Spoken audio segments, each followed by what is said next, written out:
peça de liga de ferro e carbono que tem dois polos, o norte e o sul.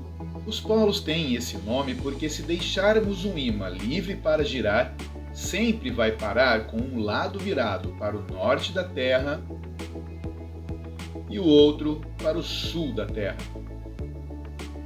Navegantes chineses já no século II a.C. perceberam isso e nomearam o norte o polo que se volta para o norte geográfico da Terra.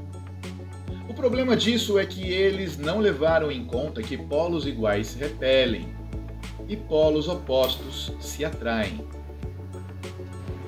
Como uma bússola nada mais é do que um ímã suspenso, livre para girar, e sua ponta vermelha é o norte dele, podemos concluir que a Terra parece um grande ímã invertido. No norte geográfico está o sul magnético da Terra e vice-versa. Mas como é possível que um ímã exerça força sobre outro ímã ou ferro, mesmo à distância? Para explicar isso, usamos o conceito de campo magnético, assim como o campo elétrico ou o campo gravitacional. Esse campo magnético pode ser representado por linhas que vão do norte para o sul, pois uma bússola sempre se alinha de acordo com esse campo.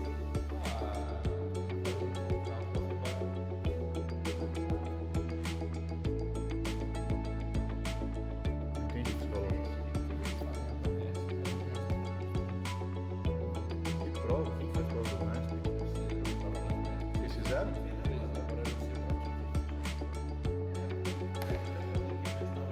Agora veja estas limalhas ou pó de ferro. Como os átomos de ferro se comportam como pequenas bússolas, na presença do campo magnético externo, eles se alinham conforme esse campo, mostrando sua forma tridimensional.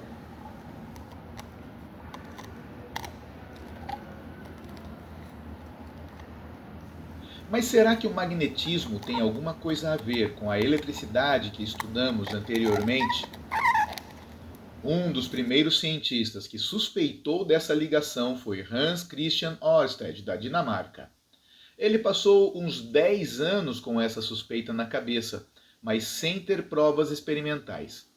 Um dia, em julho de 1820, enquanto estava dando aulas de eletricidade, percebeu que, quando passava a corrente elétrica por um fio, a agulha de uma bússola que estava perto se moveu. Vamos ver essa experiência. Aqui temos um fio de cobre rígido, uma bússola e uma fonte de tensão. Note que inicialmente a bússola está apontando para o norte geográfico da Terra, como explicamos antes. Quando fechamos o circuito, uma corrente elétrica contínua passa pelo fio. E veja o que acontece com a bússola. Ela se reorienta. Foi isso que Ørsted viu e o levou a concluir finalmente que magnetismo e eletricidade fazem parte de uma única força, o eletromagnetismo. Em novembro daquele ano, Ampère publicou um estudo baseado no trabalho de Ørsted sobre como correntes elétricas produzem força eletromagnética, mas ainda não conceituou o campo magnético. Quem fez isso foi Faraday, só em 1832. Faraday imaginou que a corrente elétrica no fio produzia um campo magnético ao redor de si. Mas como é esse campo? Veja essa montagem com o fio rígido de cobre na vertical. Vamos colocar a bússola nessa base de madeira e ligar a corrente elétrica usando esta pilha. Como a corrente não é muito forte e a bússola não para rapidamente, vamos utilizar o sentido médio em que ela aponta, assim. Vamos colocar a bússola em outros lugares para ver o campo.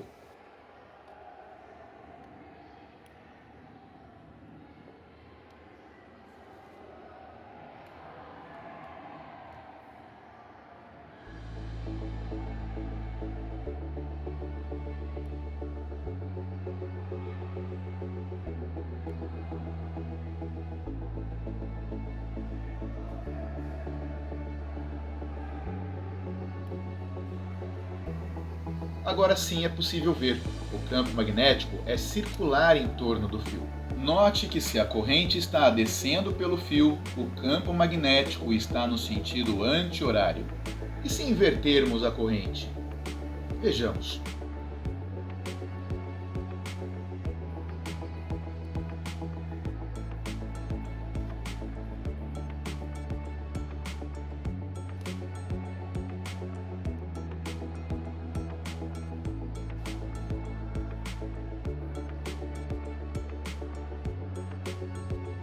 Está claro, quando a corrente está subindo pelo fio, o campo magnético gerado por ela fica no sentido horário. Para decorarmos isso, usamos a regra da mão direita.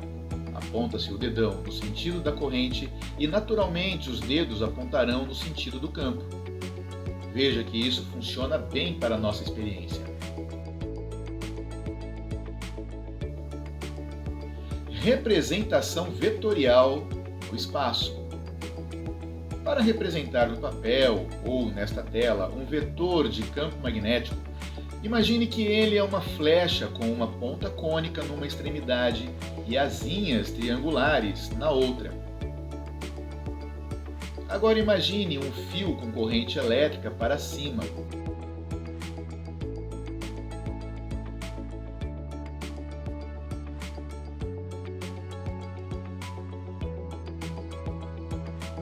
Aplicando a regra da mão direita, sabemos que o campo magnético tem sentido para fora dessa tela, aqui deste lado, e para dentro da tela do outro lado, aqui. Essa é a representação do vetor do campo magnético saindo ou entrando no plano do desenho.